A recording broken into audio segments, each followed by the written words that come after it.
ابھی انصاف زندہ ہے، ابھی संविधान باقی ہے۔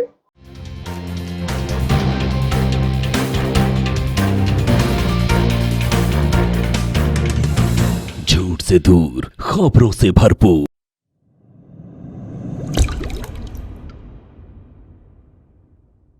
जब आप किसी को एक गिलास पानी देते हैं तो आप उसे देते हैं जिंदगी के कुछ घूंट। तो क्यों ना हो वो हर घूंट हेल्दी और 100% प्योर। घर लाइए Eureka Forbes water purifiers. Eureka Forbes pure water solution. हमारा घर जलाया, मार डाला, आबरू लूटी, सितमगर होश में आ देख अब भी जान बाकी है। ये धरती है शिवाजी की, फुले महाराज का गुलशन, अभी अम्बेडकर के कामों का सम्मान बाकी है। मेरे ख्वाजा का हिंदुस्तान, निजामुद्दीन की दिल्ली, इन्हीं बलियों की चौखट से वतन की शान बाकी है। इज्जतों की दुनिया के सितारे जो इस वक्त आपकी निगाहों के सामने हैं, मैं अगर इनमें से किसी का नाम ना भी लूं तो इनकी अजमतों पर कोई फर्क नहीं पड़ने वाला। मैं अपनी बात का आगाज मौलाना मोहम्मद अली जौहर के उस जुमले से करना चाहता हूं क्योंकि मैं जामिया से हूं और ये मुझ पर कर्ज है। मौलाना मोहम्मद अली जौहर ने इलाहाबाद में 1902 में कहा था कि अगर मुझसे पूछा जाए कि मैं कौन हूं तो मैं कहूंगा कि मैं मुसलमान हूं और बस मुसलमान हूं। और अगर मेरे देश की आन बान शान पर अगर वक्त पड़ जाए तो मैं हिंदुस्तानी हूं और बस हिंदुस्तानी हूं। मैं मुख्तार अशरफ गर्व से कहता हूं कि मैं मुसलमान हूं और बस मुसलमान हूं। और अगर मेरे देश की आन बान शान पर अगर वक्त पड़ जाए तो मैं हिंदुस्तानी हूं और बस हिंदुस्तानी हूं। मौलाना अबुल कलाम आजाद ने कहा था कि अगर आसमान से कोई फरिश्ता आकर के मुझसे कहे कि आजाद तुम्हें आजादी देते हैं लेकिन तुम्हें भारत की एकता नहीं मिलेगी, ये यूनिटी इन डाइवर्सिटी नहीं मिलेगी, या अनेकता में एकता नहीं मिलेगी, तो आजाद कहेगा कि मुझे ऐसी आजादी नहीं चाहिए। जिन्हें सरहद के उस पार जाना था वो चले गए, जिन्हें पाकिस्तान जाना था वो चले गए। We are by choice Indian, not by chance. हम यहाँ रुके हैं इसलिए क्योंकि हम गरीब नवाज का दरबार छोड़ करके नहीं जा सकते, हम निजामुद्दीन की दिल्ली छोड़ करके नहीं जा सकते। इसलिए जब हम रुके हैं तो उसकी दूसरी बड़ी वजह यह है कि हमारे देश का जो संविधान है, वो आईन, वो दस्तूर हमारे कुरान मजीद से तकरीबन 80 से 90% जो है वो सिमिलर। और जो लोग यूपीएससी की तैयारी करते हैं, जो लोग संविधान को पढ़ते हैं, जो कॉन्स्टिट्यूशन को पढ़ते हैं, और उनको अगर कुरान पाक की समझ है, वो कुरानी शऊर भी रखते हैं, तो यकीन जानिए फिर उन्हें अपने भारतीय होने पर डबल फख्र होता है। एक तो ये कि वो कुरान को मानते हैं और दूसरा ये कि वो संविधान को भी मानते हैं। इसलिए सबसे पहला संदेश आज का ये है कि आप कुरान को भी पढ़िए और कुरान को इस अंदाज से पढ़िए कि कुरान एक धार्मिक पुस्तक नहीं है बल्कि दुनिया का सबसे पहला संविधान है। और फिर दुनिया में जितने भी चार्टर ऑफ ह्यूमन राइट्स बने, चाहे वो भारतीय संविधान हो, ये सब कुरान मजीद का ट्रांसलेशन है। ये बात मैं इसलिए कह रहा हूं कि अल्लाह ने मुझे कुरान पाक समझ करके पढ़ने का भी मौका दिया है और संविधान को समझ करके भी पढ़ने का मौका दिया। और कुरान कहता है, या अय्युहन्नास इन्ना खलकनाकुम, क्या लोगों हमने तुम्हें एक मर्द और औरत से पैदा किया है। तो कुरान ने कोई भेदभाव ना धर्म का किया ना जाति का किया। अल्लाह कहता है कि हमने तुम्हें एक मर्द और एक औरत से पैदा किया, वजअलनाकुम शुअबन व क़बाइल लिताअरफू, हमने तुम पे कबीले बनाए ताकि तुम एक दूसरे को पहचान सको। तो ये जो दलित बने, ये जो बहुजन बने, ये जो एससी एसटी बने, ये जो ओबीसी बनाए, ये खुदा ने नहीं बनाए हैं, ये हमने बनाए हैं, ये समाज ने बनाए, ये समाज के बड़े जागीरदारों ने बनाए हैं।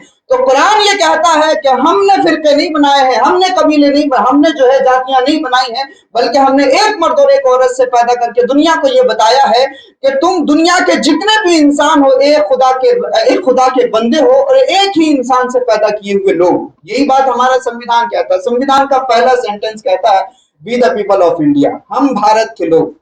तो जैसे कुरान धर्म और जाति की बुनियाद पर भेदभाव नहीं करता, वैसे ही हमारा संविधान भी धर्म और जाति की बुनियाद पर भेदभाव नहीं करता।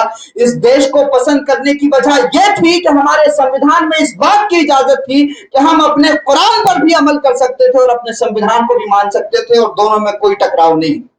आज जिस इशू को लेकर के हम यहाँ जमा हुए मजलिस के बैनर तले, यकीन जानो मुसलमानों, ये हमें समझाया गया कि अगर आप कुरान के साथ में राजनीति की बात करते हैं तो दोनों का टकराव, और जब हम संविधान के साथ में कुरान की बात करेंगे तो इसका मतलब यह है कि सेकुलरिज्म खतरे में आ जाएगा। और फिर होते होते होते होते मुसलमान इतना कमजोर हो गए कि फिर राजनीति में दाढ़ियां और टोपियां कम दिखने लगी। لیکن میں سلام کرتا ہوں اسدالدین اویسی کو اور ان کی تربیت کو، ان کے آباء و اجداد کو، کہ انہوں نے تربیت کر کے ایک ایسا سانسد ہندوستان کی پارلیمنٹ میں پہنچا کہ جب مسلمان ضمیر بیچ کر کے چپی سادھے رکھے ہوئے ہوتے ہیں تب اسدالدین اویسی 3 طلاق پر بھی شور مچاتے ہوئے نظر آتے ہیں، آرٹیکل 341 پر بھی شور مچاتے ہوئے نظر آتے ہیں، صرف ہندوستان کے مسلمانوں کی بات کرتے ہوئے نظر نہیں آتے بلکہ ہر ہندوستان مظلوم کی آواز بنتے ہوئے نظر آتے ہیں۔ میں اویسی صاحب کی آج اس منچ پر اس لیے نہیں آیا ہوں کہ میں اویسی سے محبت کرتا ہوں، میں اس لیے نہیں آیا ہوں کہ اویسی ایک مسلمان ہے میرے دھرم کے، بالکل میرا کوئی اس سے تعلق نہیں ہے کہ قرآن پڑھنے والا انسان جتنا سیکولر ہو سکتا ہے، جتنا غیر جانبدار ہو سکتا ہے، دنیا کا کوئی بھی پستک پڑھنے والا، دنیا کی کوئی بھی فلسفی پڑھنے والا اتنا غیر جانبدار نہیں ہو سکتا، کیونکہ قرآن میں یہ کہا گیا کہ اگر تمہارے باپ کے خلاف بھی کوئی فیصلہ کرنا ہو اور اگر تمہارے باپ بھی غلط ہو تو یہ نہ دیکھنا کہ تمہارا رشتہ دار ہے، سنویدھان بھی ہمارا یہی کہتا ہے۔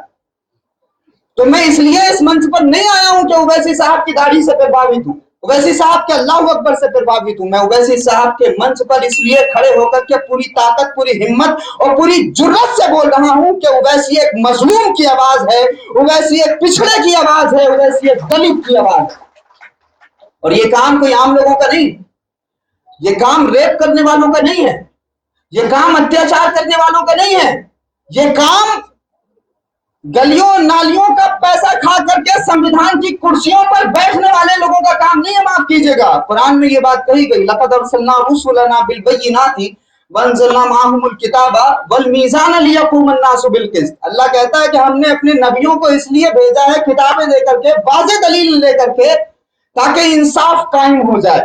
کس لیے؟ لِيَقُومَ النَّاسُ بِالْقِسْطِ۔ میں بہت تیزی سے بات کر رہا ہوں، اللہ نے نبیوں کو اس لیے بھیجا ہے تاکہ انصاف قائم ہو جائے۔ آج ساری دنیا انصاف کی بات کر رہی ہے، آج ساری دنیا ظلم کو ختم کرنے کی بات کر رہی ہے، ذات پات کی بنیاد پر جو بھید بھاؤ ہو رہا ہے اس کو ختم کرنے کی بات کر رہی ہے، لیکن کیوں نہیں ہو پا رہی ہے یہ ذات پات کی بنیادوں پر بھید بھاؤ کیوں نہیں ختم ہو پا رہا ہے؟ اس کی وجہ یہ ہے کہ جو لوگ اس پورے کرپٹ نظام کو ختم کرنے کی کوشش کرتے ہیں وہ خود اس میں ملوث ہیں۔ یہ کام چونکہ نبیوں کا ہے تو اس کام کو بخوبی اور پوری ذمہ داری کے ساتھ وہی ادا کر سکتا ہے کہ جس نے قرآن بھی پڑھا ہو اور سنویدھان بھی پڑھا ہو۔